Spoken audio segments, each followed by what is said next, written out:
Dati nang may dokumento mula ICC na nagsasabing may mga kasabwat umano si dating Pangulong Rodrigo Duterte sa kanyang drug war. Pero ngayon lang ipinakita ang kanilang pangalan sa mga dokumento. Bakit kaya? At nangangahulugan bang may ilalabas ng arrest warrant laban sa kanila? Ang basa ng ICC Assistant to Counsel sa pagtutok ni Sandra Aguinaldo.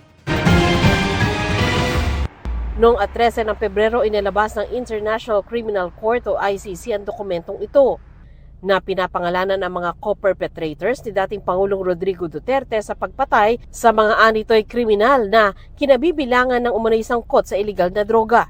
Kung dati redacted o hindi ipinakita ang mga pangalan ng co-perpetrators, ngayon lantad na ang pangalan nila. Sina Senador Bato de la Rosa, Senador Bongo, ilang dating opisyal ng PNP na sina Vicente Danao, Camilo Cascolan, Oscar Albayalde at Isidro La Peña, former Justice Secretary Vitaliano Aguirre at dating National Bureau of Investigation Davao Regional Director Dante Gueran.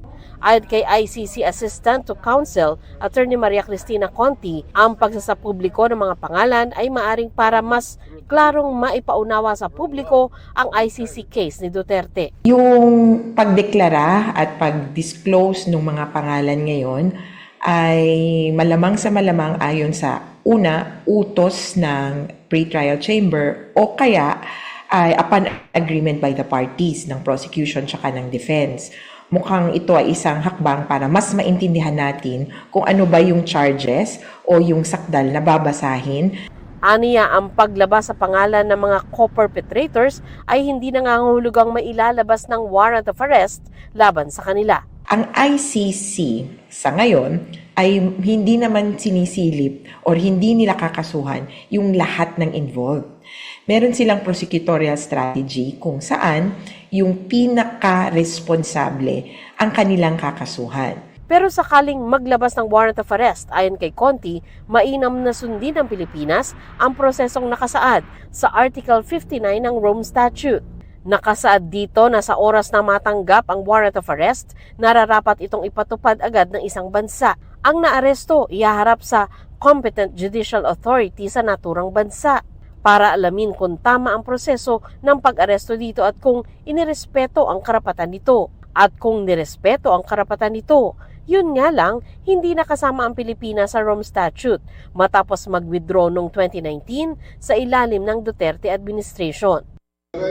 Dati nang sinabi ng DOJ, gusto nitong hintayin ang desisyon ng Korte Suprema sa kasong isinampa ng mga anak ni Duterte na kumukwestiyon sa naging proseso ng pag-aresto sa dating Pangulo.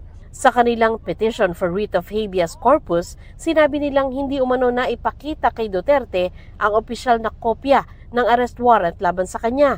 Hindi rin daw naaayon sa revised rules of criminal procedure at sa Article 59 ng Rome Statute ang pag-aresto sa kanya. Hinihintay pa ang desisyon ng Korte Suprema rito. Para sa GMA Integrated News, Sandra Aguinaldo, nakatutok 24 oras.